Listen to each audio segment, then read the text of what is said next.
the session. We always have to be. We don't want to turn into a bit of the surveillance state ourselves. That's right, privacy. So, thank you everyone for joining us tonight as part of the latest installment of the RadTech speaker series that we host here at S.T.O.P, the Surveillance Technology Oversight Project. My name's Albert Foxconn. I'm S.T.O.P's Executive Director, and really excited for today's session on protest security and just ways that cybersecurity, ways that activists can pursue cybersecurity as they're doing movement work. For those of you who are new to the series, S.T.O.P is the Surveillance Technology Oversight Project litigates and advocates for privacy rights of New Yorkers fighting for to dismantle the NYPD surveillance systems and other state and local surveillance systems. We focus on the discriminatory impact of warrantless, suspicionless surveillance on Muslim New Yorkers, immigrant New Yorkers, and New Yorkers of color, and particularly the unique traumas of anti-Black policing. RadTech is a meetup offering monthly workshops and teach-ins on the intersection of technology, social justice, and community. So last month, we heard about the centuries-old tradition of U.S. state surveillance of activists, protesters, communities of color, as police try to suppress social movements. And, you know, it's easy to come away from that conversation focused on the scale of the problem, but what I think is really so crucial about today's conversation is we start to focus on the steps that people can take to protect themselves. You know, what steps can activists take to help push back against the ever-present risk of the surveillance state? And no one is better to help us have that conversation than Matt Mitchell, a hacker, developer, operational security trainer, researcher, and journalist who has done incredible work. He directed the Digital Safety and Privacy for Technical Technology Collective, a global NGO based in Berlin. He's trained people around the world in security practices. He founded and leads CryptoHarlem, an amazing group here in New York that has been pushing security, privacy, and anti-surveillance work for years, and also a technology fellow at the Ford Foundation. He wears so many hats, I do not understand how he can keep them all balanced out at the same time. Matt, it's such a pleasure to have you join us. Hey, what's up? Yeah, I do wear a lot of hats. I'm wearing one of them right now. And yeah, I mean, I think it's a lifetime commitment. People like yourself, you know, have committed themselves to pushing back and helping others. And I'm doing the same. So, you know, I'm just following your lead, my friend. So in the cybersecurity space, when you start to think about, you know, practical security, what do you think is the biggest misconception people have when they approach the question of practical security as a digital activist? I think yeah, I mean, whether you're predominantly using online mediums for your activism or whether you take to the streets or, you know, whether you write your elected, you know, representatives and things like that, people get a little confused and panicked about where to start. I think that's the trickiest thing.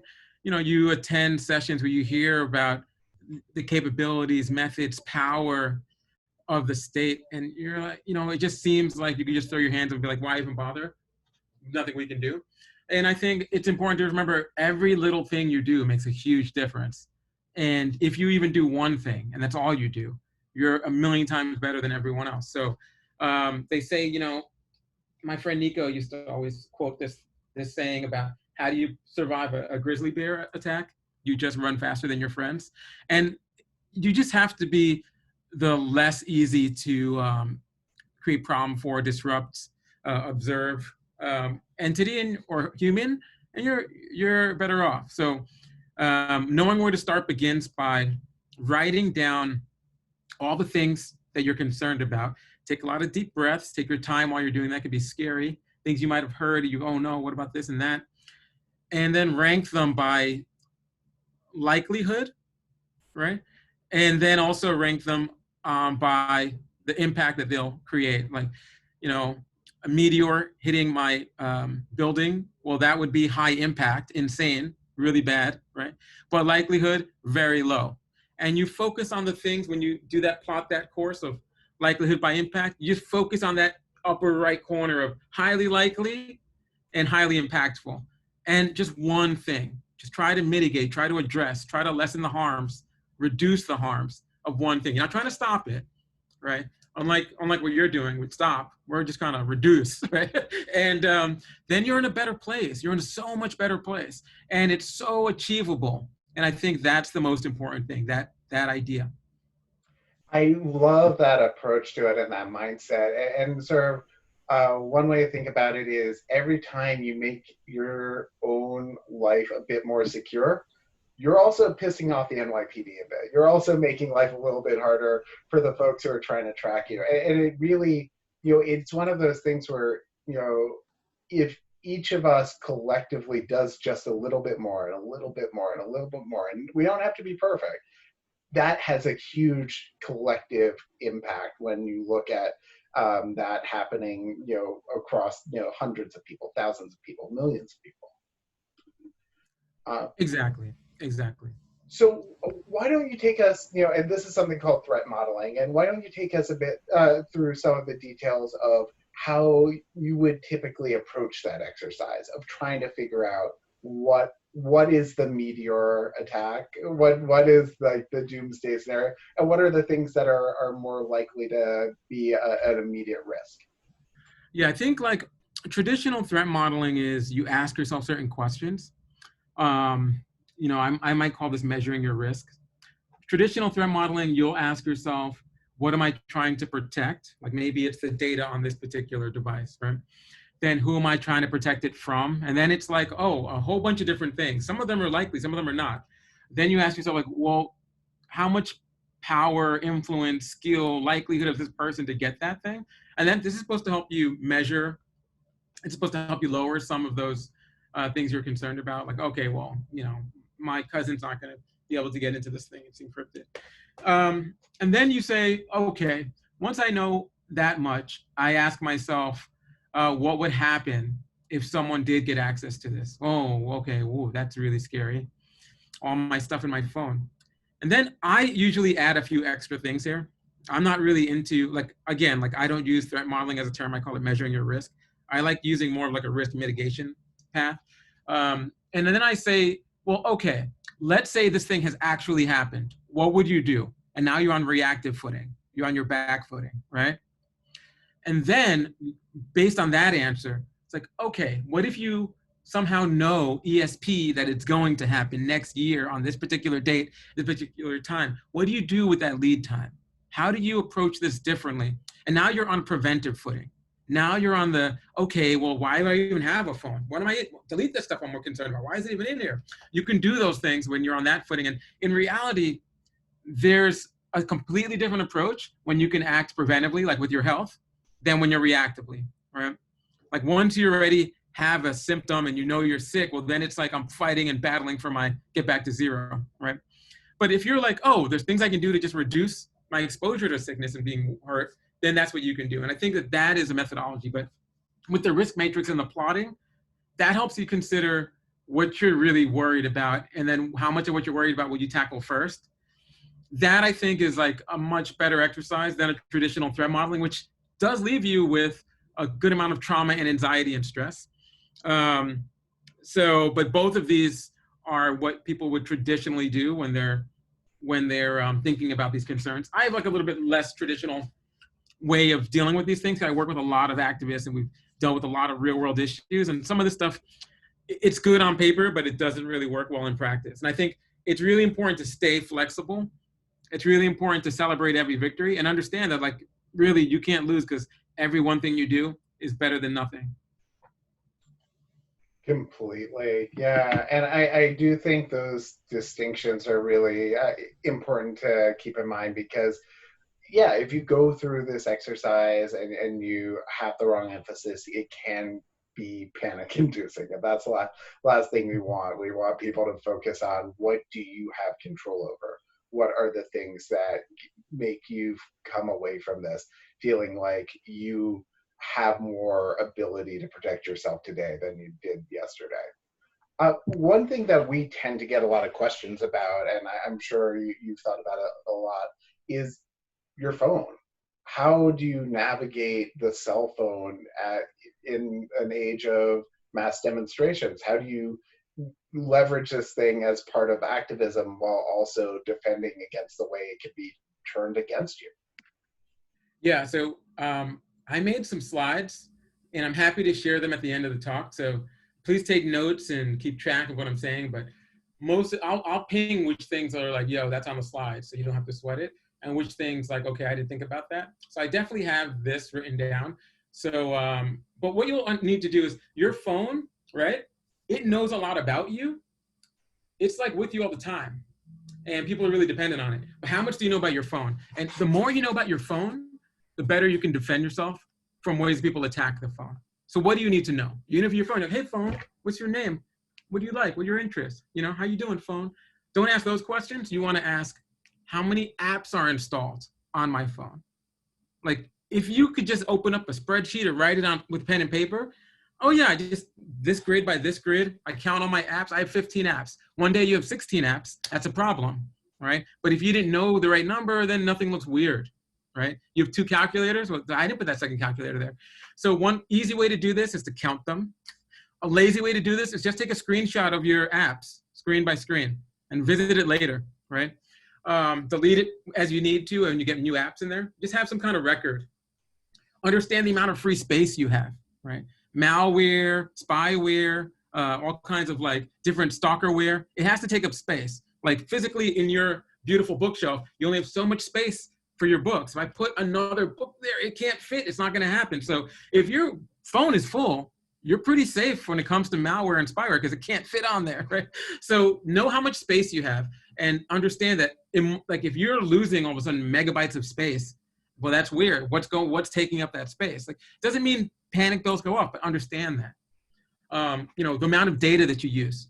You might, you know, look at your data on your phone. Oh, I don't realize this, but on Mondays I use 500 megabytes of data. But on Tuesdays, when I'm watching my favorite show and it drops on Tuesday, I'm using 2 gigabytes of data.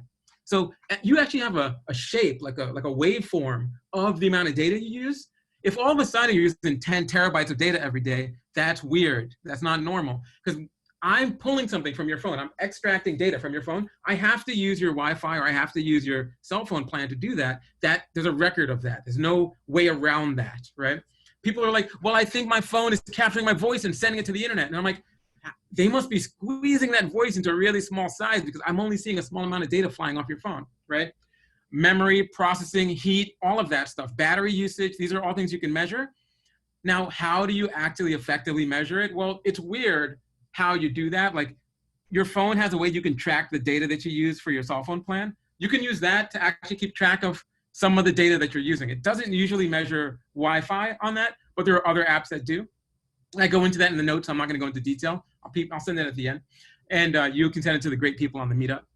And iPhones and Androids have different ways to get this information. Furthermore, if you're really concerned about your phone, you can install software that'll help you walk through the security of your phone. My favorite thing for iPhone users, iVerify, right? So you go to your app store, you look for iVerify, it's a little blue eye and orange verify. It costs like $3 or $4. It's an amazing tool. It just has you actually walk through certain steps to check if your phone is acting normal. And it's designed by Dan Guido at Trail of Bits. And just go through all the ways that a hacker would put something on your device, right? Also, if you don't want to deal with that, Lookout Security has an app called Lookout for Android and for iPhone. And it'll look for behaviors that it has already linked to different bad apps and tools, right? Like known ways for someone to get into your phone, right? iPhone users can also look at this thing called Lockdown with the picture of a lock on it on the App Store. They also can look at this VPN service called Guardian, which is a firewall for your iOS phone, and it tells you which apps are going where, and it flags weird behavior. But by using Guardian, you are sending your data to them to analyze, but they're like, hey, if you're using a VPN, it's the same thing, and they're not doing this for you. If you're an Android user, you not only can use Lookout, which I already talked about, but there's an app called Glass Wire. And that actually lets you turn the wire of your data pipe into a piece of glass. You can see right in there. You can see which apps use what amount of data. And you can look for, like, why is my flashlight using more data than every app I use? Well, that's not good, right? That's not normal. And also, you can use many different apps to scan your phone. But my favorite is Sophos Mobile Security, because it does such an exhaustive scan. Like, I tell people, just plug in your phone and go to sleep. When you wake up, it'll finish scanning it. So if you're concerned about your device, you can know your device, you can look for changes, you can use this software to help you. And I think that's so helpful for people to know, just because, you know, as these devices get more and more complicated, as they get more and more locked down, it's harder for a lot of end users to know, like, what are the warning signs that my device has been, you know, compromised in some way. And just, but I also want to ask, sort of, this sort of stalkerware or malware, these sorts of compromises, especially when you're thinking about law enforcement investigation of activists. Where would you peg this on the scale of risk factors? I know it varies from person to person, but I think it might be helpful to give people a sense of how frequently these sorts of exploits are deployed. Sure. Well, you know, people who want to get information about you, surveillance is a tool of oppression. And people who are usually doing surveillance against you, their motivation is usually that you're a case file and this is part of an investigation, or they're a private detective and they're getting paid to do this. Again, it's work, right? Or they work in intelligence, FBI, you know, it's a job. And like any other job, you just you have another file after this one. It's not that exciting. You do the next thing. You're going to do the easiest thing first, easiest ways in first. And you're not going to use any complicated things like designing malware, which if you get detected, it's a big problem because that looks so strange. So what you would rather do is just grab the phone off the person, make them think they lost it, or, you know, they get arrested or detained and get it then. You're not going to actually take the step to electronic stuff, but it does happen, right? It does happen. There's a lot of evidence of it happening. And I would say that if you're an activist who is really doing a great job, right? Like, you know, we do this work because we love it. I know you're not doing this work for a giant paycheck. You're doing it because you care, right? And you're doing it because you believe it's the right thing to do. But that's not how our adversary or other side of things looks at it. Every time you have a small win, it's super annoying. They have a small loss. And if you embarrass people enough, they lose enough, then you become excitingly interesting. And then these things will happen. And you'll find that you'll start getting email with links on it or strange images on it that just kind of track you in the attempt to just get a little more information. Because I don't know what you're really up to. And instead of asking you or meeting with you, I'll surveil, right? And so I think it's if you find that you're very effective and you're pushing really hard against that wall of the status quo for positive change, well, that wall is going to push back super hard. And you should be excited because that means that you're doing a great job and you're very close to your goals. But it also means that you're in the realm of more advanced surveillance instead of the passive surveillance that we're all part of, right?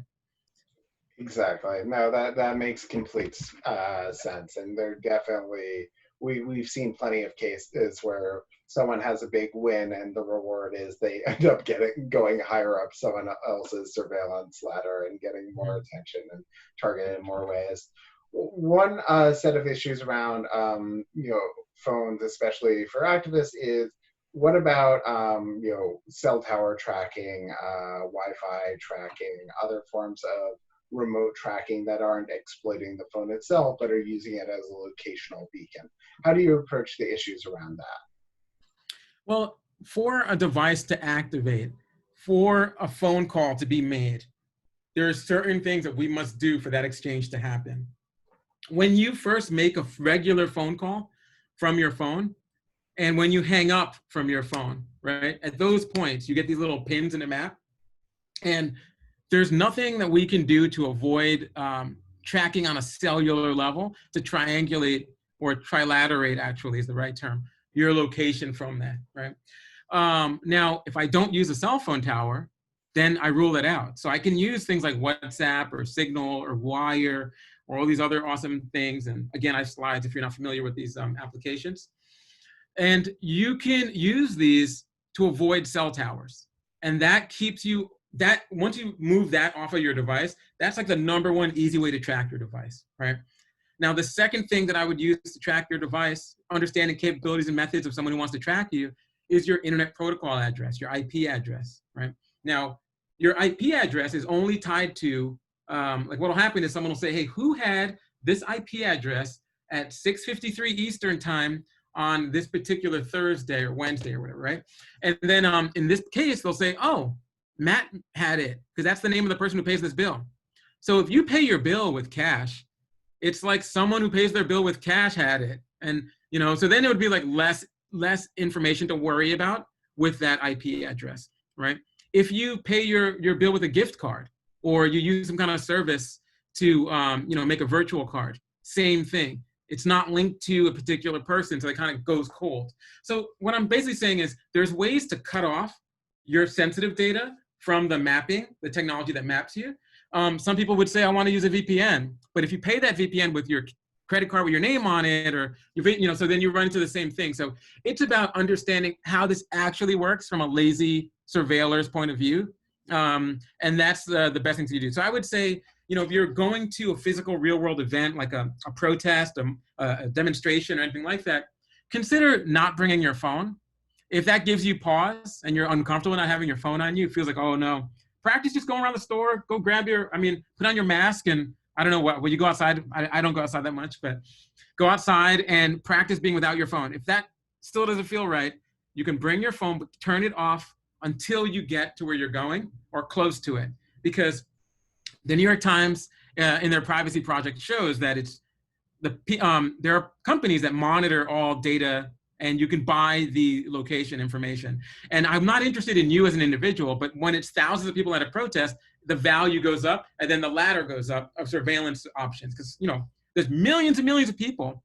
There are not that many actual surveillors, and resources don't align, even with technology, to map one-on-one. So, but I might say, you know what, that event was really annoying. Who went to it? And we don't want your location pings to go from massive event to your house. So you just leave massive event, turn off your phone, get home with your phone off, right? Smarter, better things. I hope that answers some of this location, how to work with location properly. I think there's a lot of confusion about that, and it's actually very tricky. I mean, I'm a software engineer and a computer hacker, and it's really tricky for me. So just want to throw that out there. No, I think that's helpful, and I think your point about location tracking is completely right. It's something shamelessly plugging our work with that, where we helped author a bill to outlaw that in New York State, and we're hoping to see that pass in other states. But until then, yeah, the police will be able to just go out and buy this data from companies, or, you know, get a court order from to force companies to hand it over. But another source of anxiety for a lot of folks is CCTV surveillance, others recordings, and especially the interplay with facial recognition. You know, as you mentioned, we're all hopefully wearing masks these days when we go outside. So how are you approaching the thought of, you know, what are the risks to activists from facial recognition, from other forms of video tracking, in the, you know, given that most of us have face coverings right now? Yes, most of us have face coverings, and that really bad, different facial recognition processes use different models. And some of them only use full human faces with measurements of mouth to corner to mouth to nose to eye distances. And that's how it actually decides that it's you. And a mask is enough to completely throw that off. But modern facial recognition systems are trained with pieces of your faces put together, like puzzle pieces. And so covering like your eye, walking around like this, you know, that's not enough. Wearing a mask is not enough, right? Doing that looks cool, not enough. So what you'll need to do in that case is wear a mask that has patterns on it that throw off the current training data of the time. And it doesn't see you as a face at all. And, you know, these things are available. They kind of do some basic counter surveillance work. And it's like, wait, what is that? And maybe it's not a human. high error rate, this is a human face, I'm not even going to bother capturing it. But in reality, if you're at a protest, though, or an event, usually these are recorded. So if you go to the FBI vault, you can find recordings of many protests, and you can see sometimes people's faces, sometimes just kind of patterns of a human face, right? And that's on vault.fbi.gov, and I can send you some links later about that stuff. But at the end of the day, recording of an event, and then later on, as the technology catches up, playing back that event, so stronger algorithms could be used to figure out who this person is something to worry about. And that's why you just want to do your best to just be cognizant of that. If you're like, hey, this is a particular time when my face being at this place is not good, you might want to worry about facial recognition, but also being captured on video. So just, wear a hat, put your hat down, put your mask on and things like that. So I hope that's a good answer for you. Also, we have to remember that facial recognition doesn't work accurately amongst all human beings. It's very bad at discerning women. It's really bad at people of color. And this can work against you, because if I'm trying to run a match, if that's the thing I'm running, who is this axe murderer? When I get to your face, it might give me a positive ding, even though it's not actually you, because you are a woman or a woman of color. But if I'm just trying to figure out who you are, then it could work in my favor. So there's a lot of different things to think about. I hope that's a good answer for you and the audience. Yeah, no, that's incredibly helpful. And the work on counter surveillance has always been fascinating, because it seems like a bit of an arms race between, people trying to develop new ways to throw off the facial recognition algorithms, and surveillance firms that are trying to train their facial recognition to overpower that and still find ways to identify people. So that's correct. And it's always so, going to be cat and mouse. yeah, completely. And so that's something we've definitely looked at a lot. Just as a reminder to folks, if you have questions, please add them to the Q&A section. We'll be taking those. Right down there. Wait, yeah. down here, right in this corner, right there, Q&A. Yep. Next to, do it. I'd love to answer your questions as we're going on, and we'll probably get to those in just another few minutes. So Matt, of all the technologies out there that can be used in these creepy ways to track protesters, which keeps you up most at night now, and which do you think is going to probably be the most problematic new technology on the horizon in 5 years? I think the thing that I'm most concerned about are things that we have a hard time remediating or mitigating, right? Where even if you're going through the 100 steps, it doesn't work. And like DNA databases is one of those things, right? Where if you get detained or arrested and someone gives you a drink or, gives you some gum to chew on or a cigarette to smoke, and that gets captured and put into a database, you can't change your DNA. So, and without policy and laws against recording and use of that, it's game over, right? If you even have a family member who's like, hey, I want to just see how related I might be to my favorite celebrity, and I give away my DNA, that might be enough about your DNA to run a match. And without rules and regulation, there's no hack around that, right?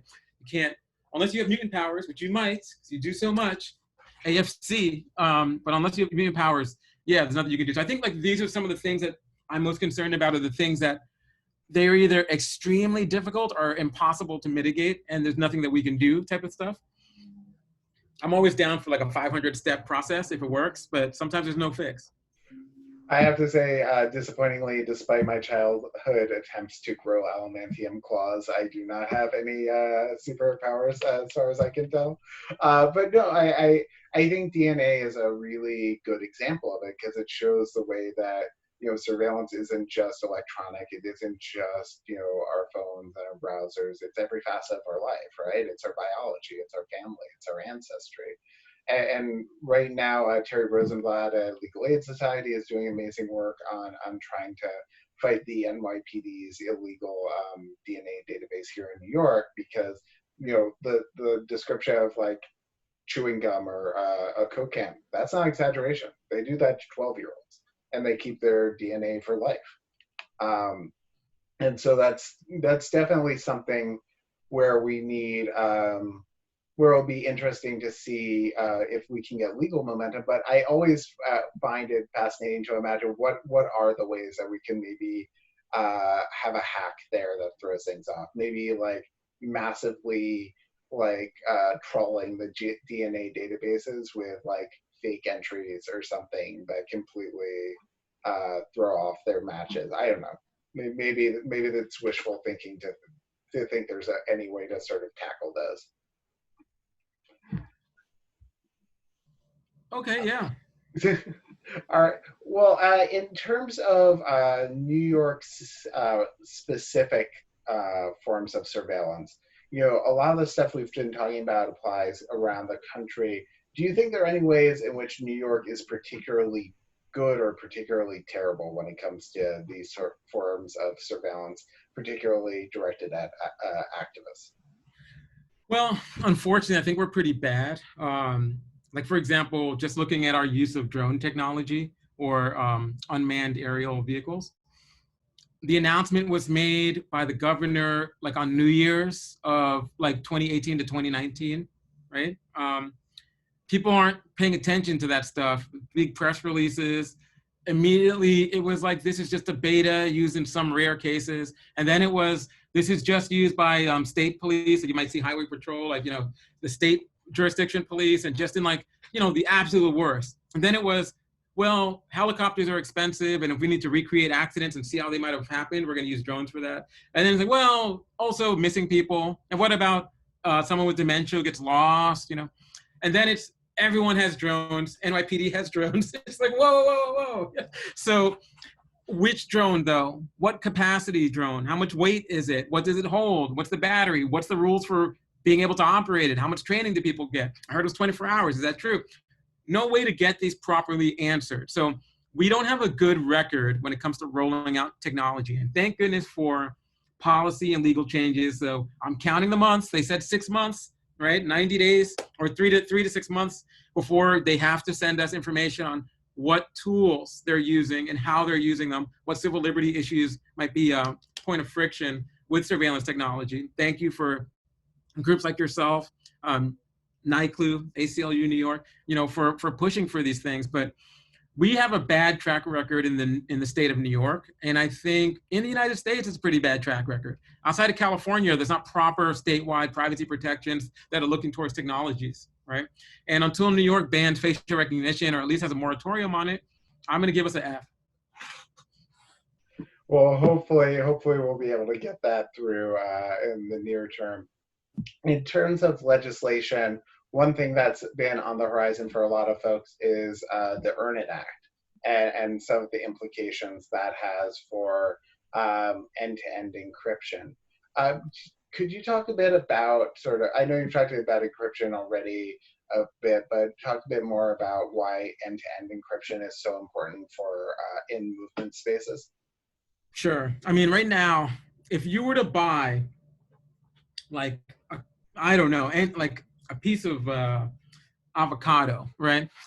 And it said organic on it, right? Like, what does that mean compared to the other avocado? Like, what are the rules around being able to put the sticker on there? There's more regulation on that avocado, that organic or whatever avocado, than there is on the word encryption. It's really confusing when you use a service and it says, this service has encryption. And you're like, well, what does that mean? Like, what bank level military grade encryption? Like, is that enough? It's very confusing. There's lots of types of encryption. There's encryption on the wire. Like, I'm using HTTPS. So from your computer to the server is encrypted. Okay, but what happens when my data gets to your box? Well, then it's not. Then everyone who works here can see it. And if we get a subpoena or a warrant, we'll consider fighting for you, but maybe we won't. And technically, if they come in and just take it, it's just sitting there. Well, that's not good. So encryption at rest. That means it's encrypted on the box. Well, was it encrypted on the wire before it got to the box? Not connected. Maybe, right? For how long? Who has access to it? Only our trusted engineers. Who holds the keys? Do I hold the key as the user, the person, the human who's using this technology? And then we have end-to-end encryption, which technically means from one end, which is storage, to the other end, which is storage on your side, is encrypted, and technically means the people who use the service cannot see it. But It doesn't actually mean that. There's no group or body that's going to say, oh yes, this is properly end-to-end encrypted. Here's our seal. And with Zoom, who said this is end-to-end encrypted, but then they meant, well, we meant a different thing. We meant that it's encrypted on our end and it's encrypted to your end, but we can see it still, but we're trusted. It's us. You trust us, right? So look, if you're an activist, if you're a dissident, if you're a human rights defender, lawyer, doesn't matter who you are, journalist, look for end-to-end encryption, but understand that it's not enough to look for it. And you might have to do a little bit extra homework. You might have to email support. You see that annoying pop-up in the corner. Hey, can I talk to you? Be like, yeah, actually. When you say end-to-end encryption, does that mean you can't see my stuff at all? Can you see how full this thing is? Do you know if I'm using it to full capacity or if it's empty? Do you know how often I log in? What do you know about my behavior on this tool? These are things that'll help you understand if it's properly encrypted. You want something that's zero knowledge, or no knowledge is a term, which means like, yeah, it's completely opaque. We have no idea what's going on. You hold the keys, and without you, we can't see stuff. And really, that's so crucial, because as long as anyone else holds the data, they can be forced to hand it over. Yeah. And it doesn't matter how much you trust them. It doesn't matter how righteous their principles are. You know, at the end of the day, they'll either hand over your data or they'll go to jail. And right, yeah. And I mean, some people will do that, but it's putting people in a really weird place. Also, let's say they encrypt it end to end, but then they don't have any data retention information, right? They don't have any preservation information. So like, hey, if I close my account, does that remove all my data? Oh, it's end-to-end encrypted, but we'll keep your data. It's like, whoa, why are you doing that for? So I want to know when I delete, it's deleted. I want to know when I leave, it's gone. So these are some additional things to look for when you're calling yourself someone who's an activist, pushing for positive change, active in your mind and your thoughts and your actions. I'm imagining that when you buy software, it takes about 10 times longer than the rest. It does, yeah, it does. It does take 10 times longer, but then I feel 10 times better about it. It's worth it. All right, so let's start going to some of the audience questions. The first is from Emma. What would you say to people trying to mobilize activism and protest through campaign apps which analyze algorithms and data about protesters? Can this be done safely, or is it too risky no matter what precautions one might take? Okay. When it comes to, I don't know if we put that in there, the campaign apps, mobilization apps, getting people out apps, right? I think we have to think about, well, what are we trying to do? Are we trying to push for positive change? And because of the rules of my state, of my county, of my region, I have to have this many signatures or this much energy behind this before it could get heard? Then how much am I harming people by putting their actual government information in here versus the good of that final act? And maybe this becomes a negotiation where I just explain to people, by signing up to this tool and using this stuff, we are trying to be as good as possible, but this data is going to get into the hands of quite a few people other than us. And you just put together a really plain speak privacy policy, and then you do it. You're okay. When it comes to like mobilizing people, when it's like, hey, I need you to get out there. I need you to do this thing. Well, that's different. But when you're collecting data, gotta be really careful about centralized repositories of data. One piece of data about what's going on in a protest has some value, but data on everything that's going on at that protest has a lot of value. And then data that's going on in all protests, now you have like Fort Knox of value, and you're just tempting fate, right? One of the rules of data protection is, and information security, keeping that data secure, is really interrogating these decisions on, well, why do I need to collect this data? And if I do I need to collect parts that link people's information? Maybe I just call you protester one and I'll put that there. But really, I would say be hesitant on whether it's a mailing list even if you're not using analyzing algorithms and things like that. You really be hesitant about data collection. And you can maybe collect 40 points of data and put it in 40 different data stores than one centralized valuable store. Hope that's a good answer for you. Yeah, that's super helpful, because I do think that deleting data is oftentimes the safest thing to do. All right, so a question from Boris. Thank you, these are great apps, but how trustworthy are these apps that flag odd behavior? How can we verify? Well, it's like this. I think AFC, right, is like awesome, great human being. and I trust AFC, right? And I think I'm awesome, and I trust myself, right? And I want to make something in my kitchen, sandwich, peanut butter and jelly. I can make that myself. As much as I trust the AFC, I'm gonna be like, nah, I'm gonna make it myself because I want it just right the way I want it. You know, if you get mad, I don't get Albert, I'm mad at you because you made my sandwich wrong. Just do it myself. Now, I'm a developer. I can make tools myself, but you might not have the recipe to do this. And then you have to trust a person. So ask yourself, what's my criteria for trust? Criteria for trust for apps should be, is this app, and if this app was to have some secret thing added to it that makes it go crazy, do something bad, who would notice? How can I find out? How can I tell someone who's not educated in technology and I'm not a developer? It doesn't make you good or bad to know how to code, right?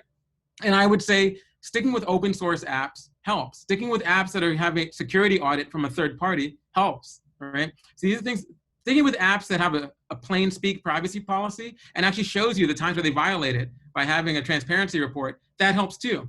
If you don't see anything, like we've never told anyone about people using our app, that's just weird. That's not how the world works, right?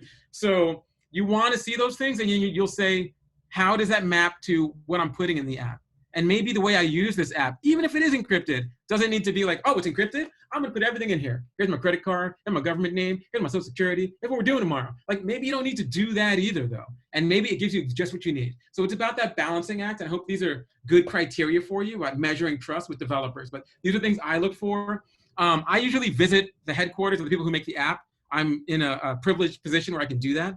And I'll travel all around the world to go to all these different headquarters. I need to know, like, is this someone in their uncle's basement sleeping on a cot, you know, or is this really up and up? I need to meet your security people. I need to talk to you. What are you thinking about? Do you know people are actually using your app for things that would put them in jail or get them detained or hurt their life or livelihood?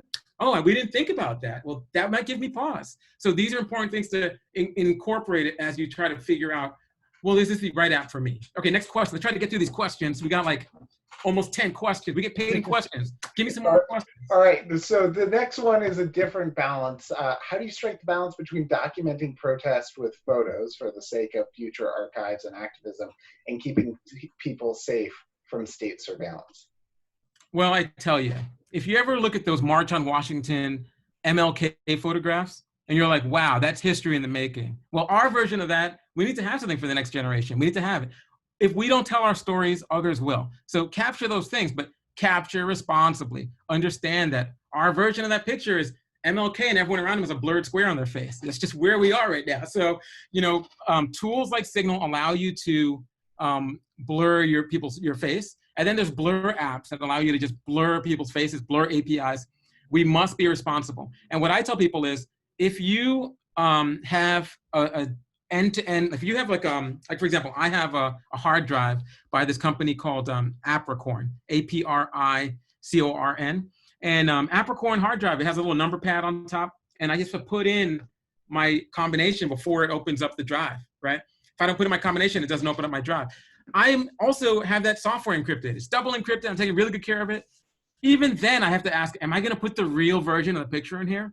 So, but it doesn't mean that that's the one I circulate on social. So either create 2 pieces of data, one heavily redacted, but also ask yourself, why am I even doing this? Redacted is fine. Redacted is going to be the new cool in the future. And just redact all things.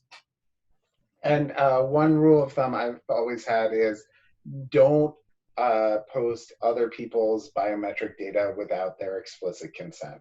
So if it's someone's photo and you can see their face, blur their face. If you see the tattoo, blur the tattoo. If you see other information, license plate, unless it's your friend and your friend says, yeah, I want that out there. One thing that we've seen in previous seasons of uprisings and protests in the United States is quietly, months later, there are charges against protesters because of pictures that people took. Right. So if you're going to be someone who happens to be documenting and who cares their politics in the right place, think about this. All right. So Renette asks, are there any specific social media safety tips? I think we just went over a big one, but are any others? Yeah, there's so many. Right. So if you want to understand social media security, then try to get as much information as you can about your own social media account without logging in, and then ask a friend to get as much information about your social security, your social media account when they're logged into whatever you're using. And what you'll find is, am I using my real phone number is this platform must use my phone number? Why do I put my real phone number? If you live in the United States, you can go to voice.google.com and get a free Google Voice number. Use that number. You can get the little verification text. A lot of services let you use those numbers. And also, like, what is this my real first and last name? Is this my real picture of myself? How much is available to people who are not does this tool allow me to have a private account, right? Am I okay with having a private account? I live a private life. Why don't I have a private account? So I think there's so much there. And also understand that a lot of information you put on social media gives you other information. Going on vacation means I'm not home, right? Being in a particular place means I'm not in anywhere else. So you'll just maybe you post pictures and information a week after it happened, or a day or two after it happened. The more you stagger from real time, the better off you are. And then are there any ways to make organizations delete the data they have about you? You can talk to them. I mean, they're human beings there. So you can talk to the abuse department. You can talk to the privacy and security department. You can talk to the PR department. And there's different arguments. One of them is, look, I have a lot of copywritten material here. I didn't realize that I didn't own the copyright and it's on your platform. You should remove it, right? I have a picture and it says AFC on it. It was taken by a person named Albert Foxconn, and please delete it, right?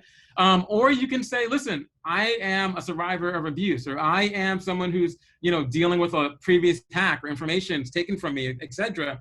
And, for these reasons, please remove my data. But if they do not have in their policy that they must do this, or that they delete your data when you leave the service, because leaving is also a way that helps if they do this. There's a website, Just Delete Me, which tells you how to leave almost every major website, right? And also what you'll lose when you leave. Maybe you don't lose everything that you wanted to.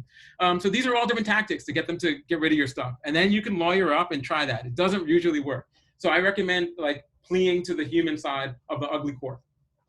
Or you can always move, if we were in a world where we could actually move around, going to Europe and getting the legal right there, because they are decades ahead of us and actually have the right to be forgotten.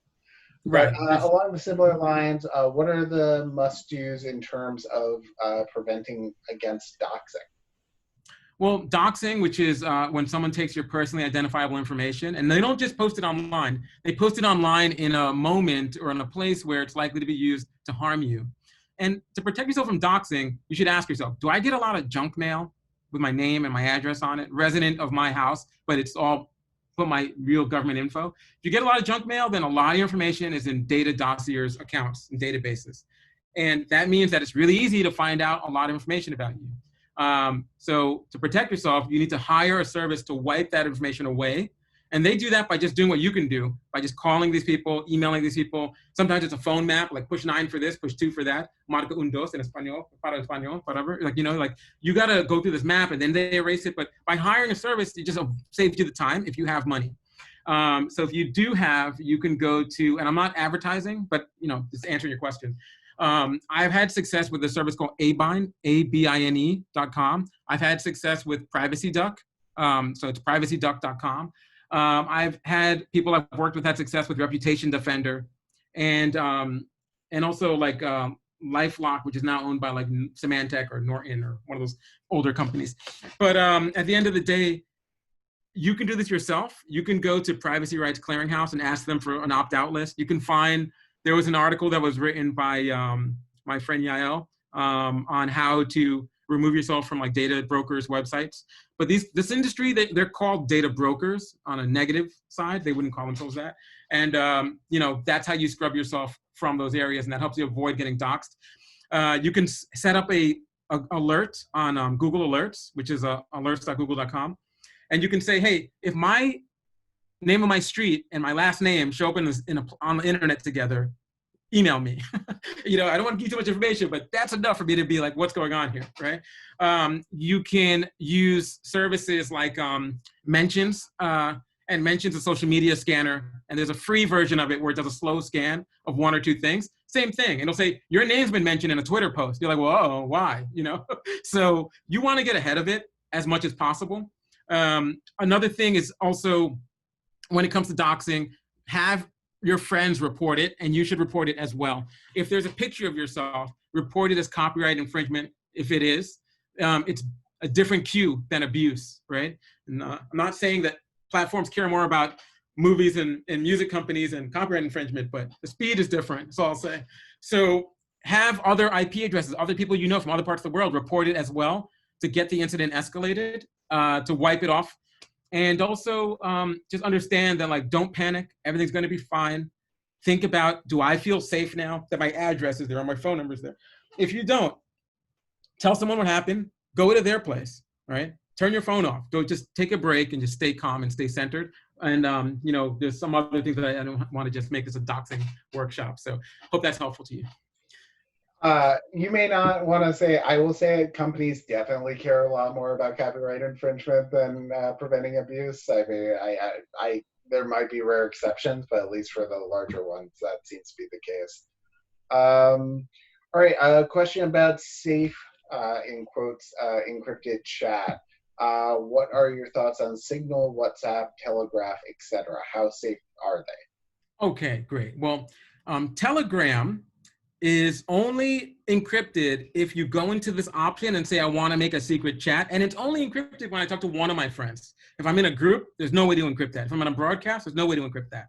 Now, that means that I have to have the presence of mind to flip a switch and then go into that thing and then turn this thing on and then do it the right way. And that's not reality.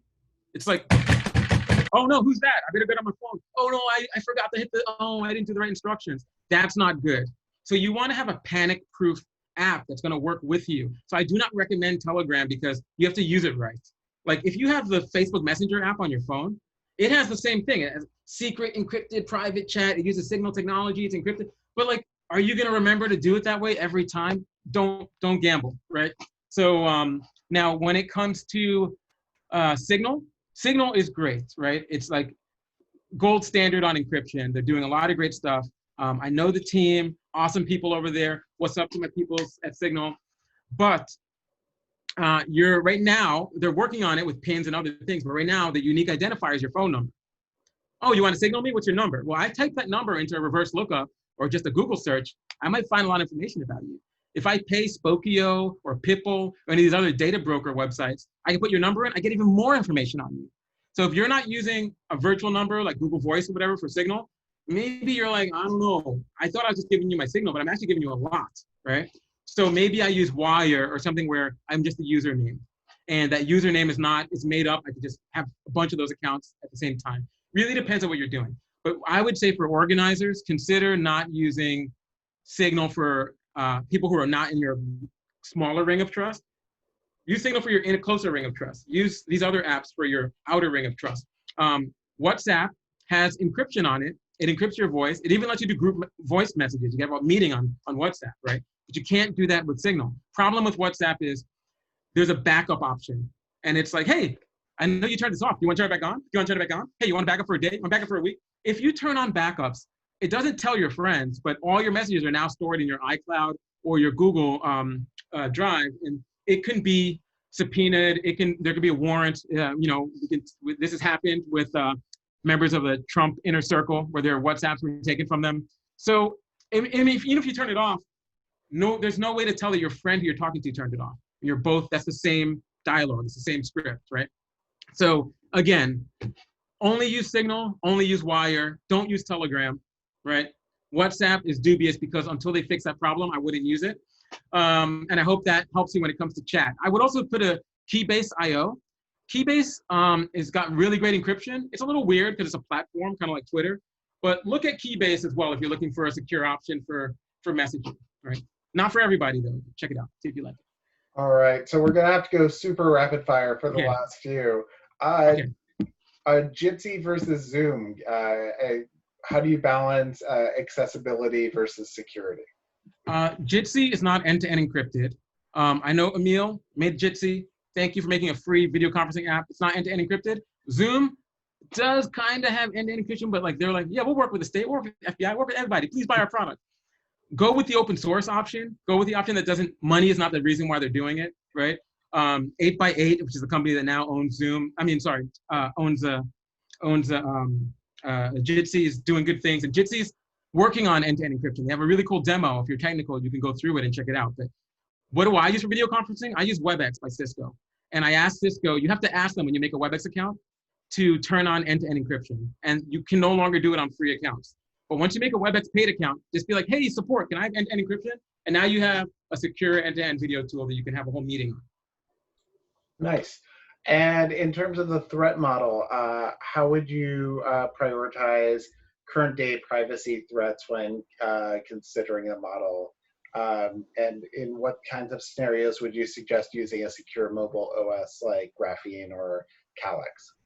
Well, I love Calyx. They do so much for the space. So I'm never going to say don't use Calyx, but I mean, there's also Purism. They also make a secure device. It's quite expensive if you get the one only built in the US. Look, it's up to you. If you have disposable income, if you've got privilege, if you got money like that, invest in your privacy. Go ahead, go get that Purism phone. Get a Calyx phone too. Get a Granite phone too. But understand that it's all about likelihood of threats. And you're still gonna get an email, and it's gonna look really cool, and you're gonna click on a link, and then someone's gonna own your data. So you gotta crawl before you walk, and you gotta make sure you got your basics taken care of before you do the advanced. That's all. The next question is, if you leave your phone at home and use walkie-talkies and a DSLR, is there a way to blur faces with DSLR? There was a project to encrypt your pictures, right? When you have them in your DSLR. But I don't think that has gotten much headway. What I would say is, and also with walkie-talkies, understand that unless you're using an encrypted channel, it can be listened in on. So just be careful what you say on that. There are devices that you can carry to move stuff off your cards, or you can shoot and it beams right into the device, like a little portable hard drive. That's a good way for you to dissociate this thing in your backpack from this thing in your hand, and it helps you a little bit when you're using DSLR. But if you're concerned about your card being captured and someone having a lot of evidence, well, this is a way that they're not going to think like these two things are related, right? So that's one option for you if you're a traditional photographer. All right, and the last one's pretty straightforward. Two-factor authentication, I assume that means via SMS versus an authenticator app. Yeah, we've already proven that SMS can be hacked because I can call customer service and give them, when they're on the off hours, really nice people overseas, trick them into letting me into your account. So always use the authenticator app, but understand that the best form of two-factor or multi-factor auth is a hardware token. So it is like, a solo key or a UB key or an iron key or any kind of key. You're better off using one of those than you are with authenticator. So if you're using nothing, go to SMS authentication. Using SMS authentication, check out using authenticator app. Google Authenticator now does cloud backup, right, as an option. And Authy has always has an option to do cloud backup. So if you break the screen, you can still get your tokens. And if you're already using one of these apps, look at hardware tokens, see which one could work for you. So just take a step up wherever you are. Definitely a way for everyone to sort of get a little more security that way. All right, and the last question I think I should just address briefly, which was that someone was forced to disable their VPN to get into the meetup. Zoom is definitely a incredibly imperfect platform for these events, and we definitely struggle with how to balance accessibility versus privacy and security. And what we are hoping to do for future sessions, though it's been difficult because of our own cybersecurity needs, is to have live streaming on YouTube or another video platform going forward. Yeah. So, yeah, I mean, I would definitely recommend looking at the privacy policy of Restreamer. I think it's Restream.io or something like that, because then you can use this as a platform, but also use something else as a platform. The issue is you have a unified chat or whatever for questions. So you'll need to be like, or you can call us, or you can message me at whatever for the people who are not using the platform that you're on or that you're watching, right? So one solution creates another problem. Oh, and one person sneaking in a last question for you, Matt. What is the best way to contact you for more with more questions? Medium.com, how to reach Matt Mitchell securely. That if you just, whatever search engine you're using, DuckDuckGo, Disconnect, Google, whatever, Bing, whatever you want to do, how to reach Matt Mitchell securely. I'll give you my number. Hit me up, send me a message, give me a call, bake me a vegan cake, whatever. You can also reach me on, so you can use Wire is my #1 way to reach me. So I'll get you back to you fastest on wire.com. And it explains how to do that. It's not easy. They have multiple versions of the app, and only one of them is really free forever. And so just hit me up on there, and I'll let you talk about how to reach your good folks at S.T.O.P. Yeah, and if you want to reach out to us at S.T.O.P, we're definitely less sort of buttoned down than that, though I feel like we may want to lock things down a bit more. We just info@stopspying.org is probably going to be the easiest. Got a contact form on our website that's encrypted as well. And though with all the caveats of saying things are encrypted, of course.